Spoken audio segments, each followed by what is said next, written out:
बलूचिस्तान बलूचिस्तान में जाफर एक्सप्रेस पर फायरिंग हुई है। ट्रैक पे धमाका किया, फिर फायरिंग की। औरतों और बच्चों को ढाल बनाए जाने, मुश्किल इलाका होने की वजह से पेचीदा ऑपरेशन। इस हमले की जिम्मेदारी बलोच लिबरेशन आर्मी ने कबूल की है। पिछले हफ्ते पाकिस्तान की मेहरंग बलूच को इस साल के नोबेल पीस प्राइज के लिए नॉमिनेट किया गया। मेहरंग सिर्फ एक एक्टिविस्ट नहीं बल्कि एक मूवमेंट का चेहरा बन चुकी हैं जो पाकिस्तान के बलूचिस्तान में हो रहे फोर्स्ड डिसअपीयरेंसेस के खिलाफ सालों से लड़ती आई हैं। उनके संघर्ष को देखते हुए पिछले साल टाइम मैगजीन ने उनका नाम 100 इमर्जिंग लीडर्स के लिस्ट में शामिल किया। बीबीसी ने भी उन्हें अपने 100 मोस्ट इंफ्लुएंशियल वुमेन की लिस्ट में जगह दी। मेहरंग बलूच के एक्स हैंडल पर अगर आप जाएंगे तो आपको लोगों के अगवा होने, गायब होने की जानकारी मिलेगी और उनके हक के लिए आवाज उठाते हुए पोस्ट्स और प्रोटेस्ट आपको दिखने को मिल जाएंगे। एमनेस्टी इंटरनेशनल की एक रिपोर्ट की माने तो पिछले साल दिसंबर में खुद मेहरंग को भी जबरन अगवा कर लिया गया था by the Pakistani state establishment. दरअसल पाकिस्तान के बलूचिस्तान, सिंध और खैबर पख्तूनख्वा जैसे एरियाज में फोर्स डिसअपीयरेंसेस एक सीरियस मुद्दा बन चुकी हैं।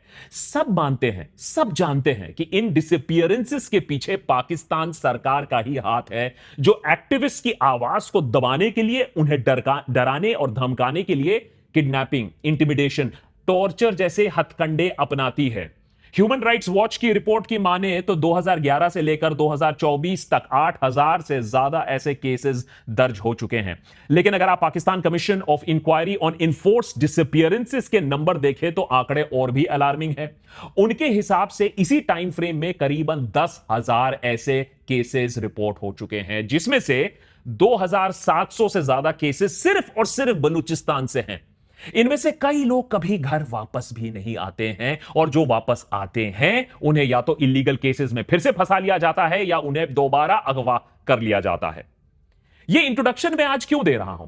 यह इंट्रोडक्शन आज के एपिसोड से पहले जरूरी है। इससे पहले जरूरी है कि आप यह चीज जाने कि हम आपको 11 मार्च 2025 वाला टेरर अटैक में क्या हुआ उसके बारे में बताएं, क्योंकि बलूचिस्तान के लोगों को, उनके आजादी को, उनके अरमानों को दबाने की एक लंबी प्रथा चली आई है पाकिस्तान में, और आज जो टेरर अटैक आप देख रहे हैं वो उसी का नतीजा भी है। बलूचिस्तान के बोलान पास से गुजर रही जाफर एक्सप्रेस पर हथियारबंद आतंकी अंधाधुंध फायरिंग शुरू कर देते हैं। एक टनल के पास ट्रेन को रोककर लोको पायलट को मार गिराया जाता है और 450 से ज्यादा पैसेंजर से भरी ट्रेन को हाईजैक कर लिया जाता है। बलूच लिबरेशन आर्मी या BLA ने इस पूरी घटना की जिम्मेदारी लेते हुए एक बयान भी जारी किया। मीडिया रिपोर्ट्स की माने तो क्वेता से पेशावर जा रही यह ट्रेन बोलान पास के एरिया के पास सुरंग नंबर 8 के पास इसे हाईजैक किया गया, जहां अटैकर्स ने पहले रेलवे ट्रैक को ब्लास्ट करके डैमेज किया, फिर इंजन पर गोलियां बरसाई। पाकिस्तान न्यूज चैनल जियो न्यूज के मुताबिक ट्रेन पर जो सुरक्षा अधिकारी मौजूद थे उन पर भी फायरिंग किया गया। उन्होंने जवाबी कार्रवाई की लेकिन वो अटैकर्स को रोक नहीं पाए। BLA ने अब पाकिस्तान सरकार से मांग की है कि वो अभी तक अरेस्ट किए और फोर्सिबली डिसअपीयर किए गए सारे बलूच एक्टिविस्ट को रिहा करे।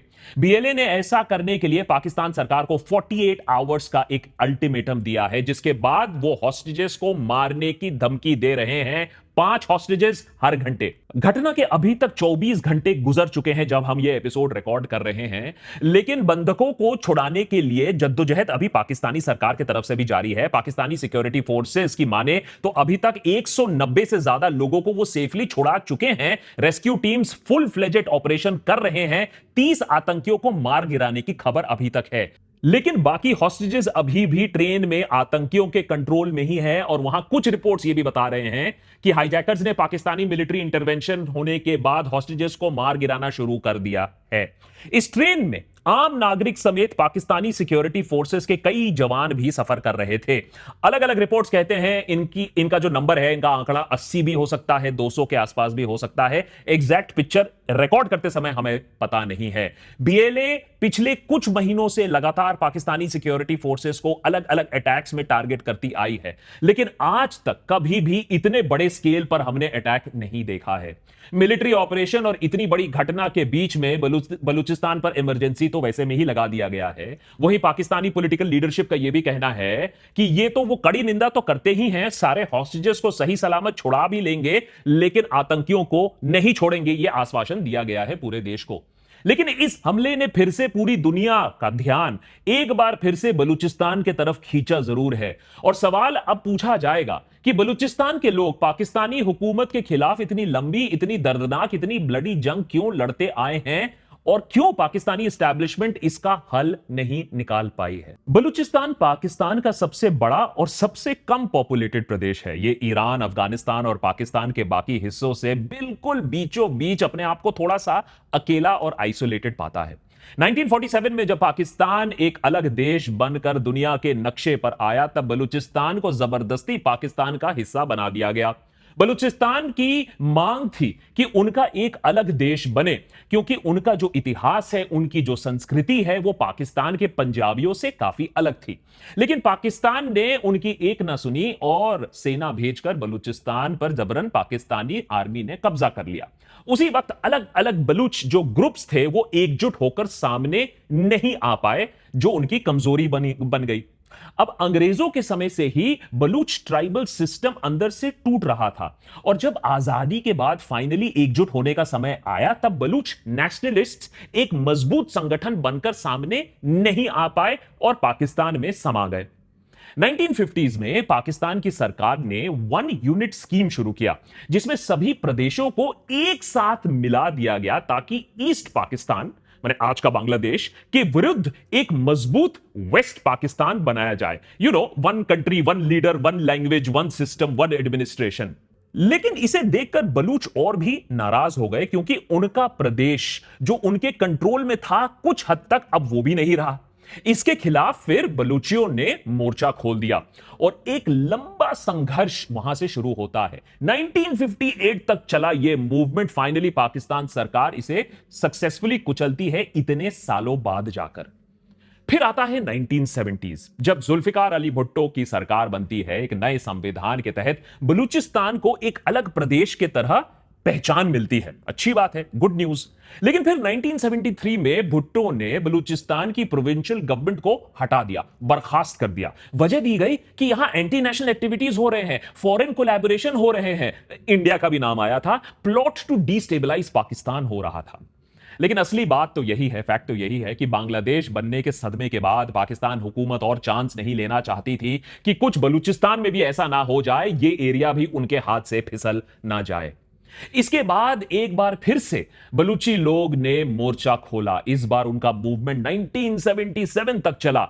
यह एक आर्म्ड इंसर्जेंसी का दौर था, जब बलूची ग्रुप ने पाकिस्तान की सेना के खिलाफ हथियार उठा लिए। विरोध इतना तेज था कि पाकिस्तान की सरकार को 80,000 की सेना भेजनी पड़ी। लगभग 55,000 बलूची फाइटर्स भी इस संघर्ष का हिस्सा बने, लेकिन 5,000 से ज्यादा बलूची, 3,000 से ज्यादा पाकिस्तानी सोल्जर्स मारे जाते हैं इस लंबे युद्ध में, इस मूवमेंट को कुचलने में। फाइनली जिया उल हक की मिलिट्री सरकार आती है। बलूची नेताओं के साथ एक समझौता होता है। जिया भी समझते हैं कि इनका जो डिमांड है वो एक सोशल मूवमेंट है, ये पॉलिटिकल सिर्फ नहीं है, तो उनको थोड़ी पहचान दी जाती है, रिस्पेक्ट दी जाती है और समझौता होता है। फिर आता है साल 1999, जब जनरल परवेज मुशर्रफ ने पाकिस्तान में फिर से एक मिलिट्री कू कर डाला। मुशर्रफ की सरकार बनते ही, आते ही बलूचों के साथ टसल फिर से शुरू हो जाता है। इस बार बलूचों का डिसकंटेंट का रीजन होता है ग्वादार पोर्ट।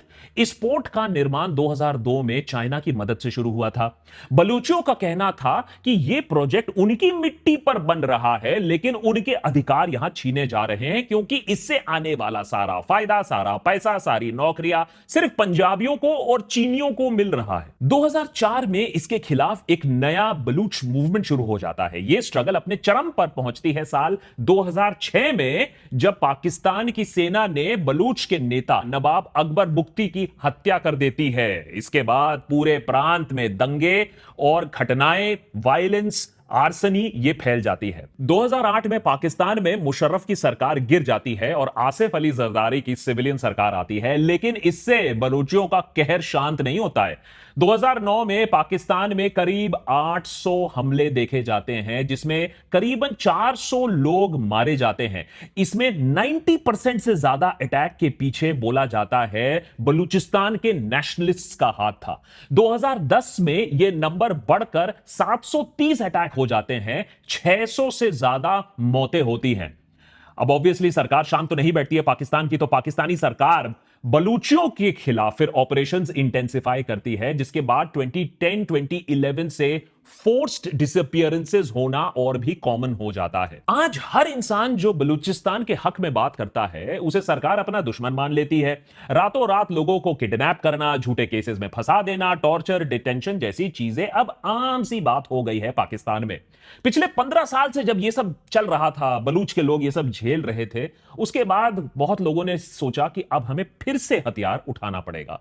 पिछले 2-3 साल लगातार पाकिस्तान में आतंकी हमले तेज होने लगे हैं। अब तो बलूच नेशनलिस्ट की हिम्मत इतनी बढ़ गई है कि वो चाइनीज नेशनल्स के ऊपर भी अटैक कर देते हैं। सिक्योरिटी फोर्सेस तो हमेशा से ही उनके निशाने पर थी। अक्टूबर 2024 में पाकिस्तान रेलवेज ने क्वेटा और पेशावर के बीच में ट्रेन सेवा दोबारा शुरू करने की घोषणा की, जो लगभग 1.5 महीने से बंद पड़ी हुई थी।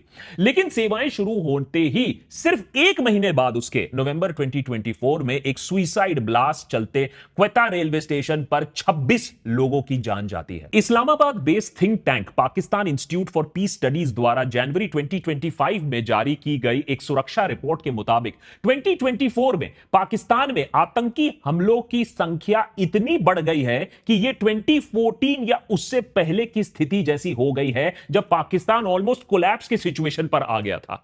पिछले 1 साल में बलूच इंसर्जेंट ग्रुप्स जैसे BLA और बलोचिस्तान लिबरेशन फ्रंट ने हमलों में 119% तक का बढ़ोतरी देखा है। तो इतने ज्यादा अटैक्स बढ़ गए हैं।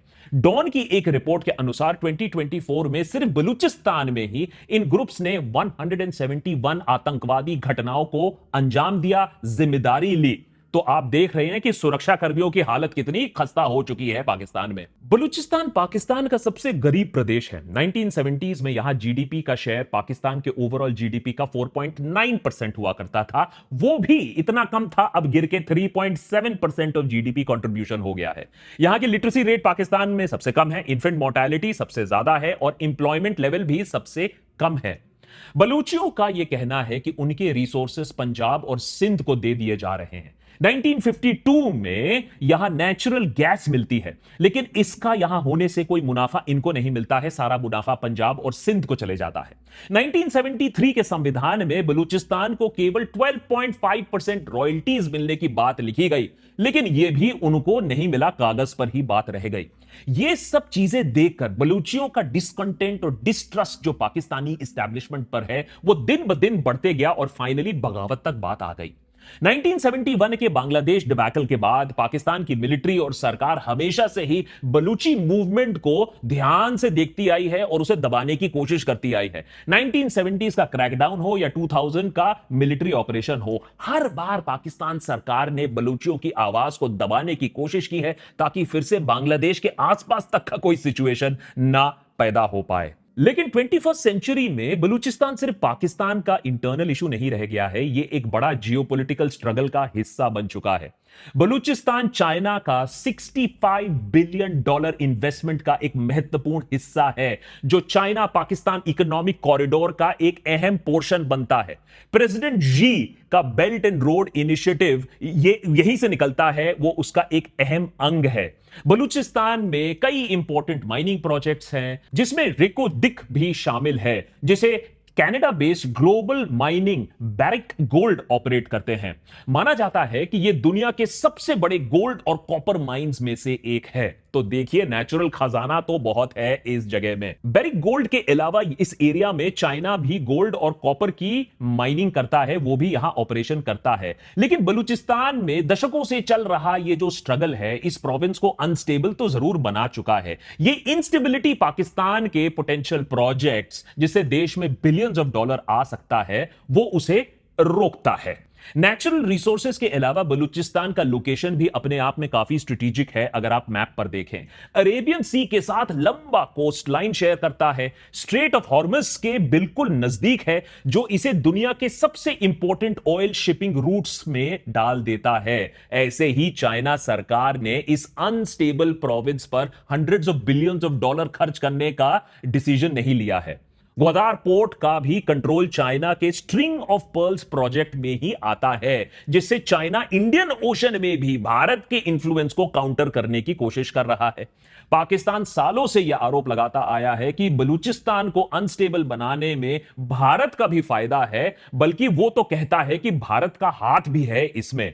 इस्लामाबाद सरकार सालों से भारत और अफगानिस्तान पर बलूच मिलिटेंट्स को मदद देने का आरोप लगाती आई है। हालांकि भारत सरकार ने कई बार इस इल्जाम को सिरे से खारिज भी किया है, लेकिन जरूरत पड़ने पर बलूचिस्तान हमें पाकिस्तान सरकार के कांस्टेंट कश्मीर कश्मीर कश्मीर नैरेटिव को काउंटर करने में भी मदद कर सकती है। इंटरेस्टिंग चीज यह है कि प्रधानमंत्री नरेंद्र मोदी ने खुद बलूच के लोगों के साथ हमदर्दी जताई थी, वो भी लाल किले से स्पीच देते हुए। लेकिन ऑब्वियसली बलूचिस्तान की हर बात कॉम्प्लिकेटेड है। दरअसल भारत सरकार के लिए बलूचिस्तान को एक इंटरनेशनल मुद्दा बनाना इतना आसान भी नहीं है जितना आसान पाकिस्तान के लिए रहा है कश्मीर का मुद्दा उठाना।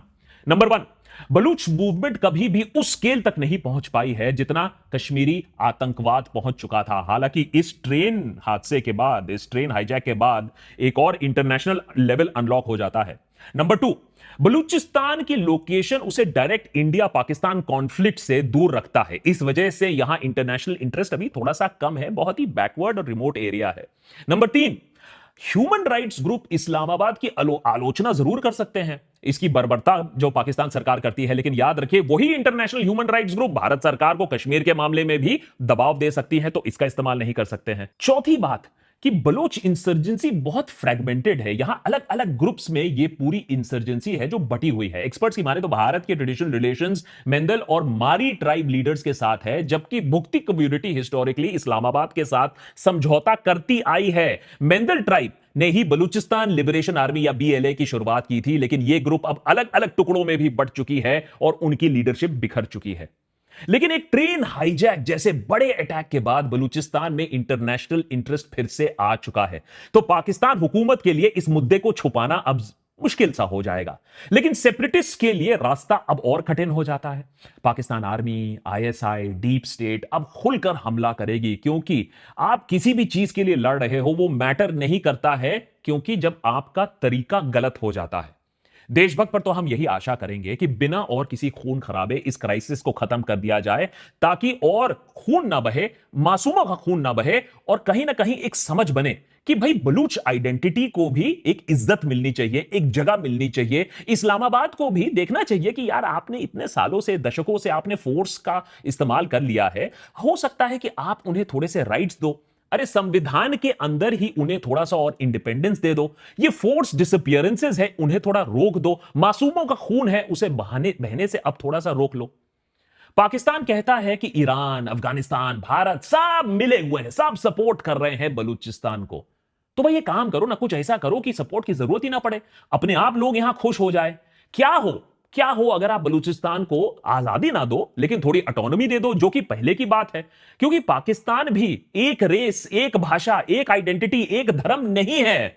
अगर यह बात पाकिस्तान सरकार समझ जाए तो फिर देश एक्चुअली तरक्की कर सकता है। पाकिस्तान के लोग, आई एम श्योर, ये बात अब समझ चुके हैं। पाकिस्तान के लोग अब ये समझ चुके हैं कि ये one nation, one religion, one leader से क्या हो सकता है। तो आशा यही करते हैं कि इतने बुरे वारदात के बाद थोड़ा सा सेंस प्रिवेल करे, या फिर नहीं तो और भी ब्लडशेड चलता ही रहेगा।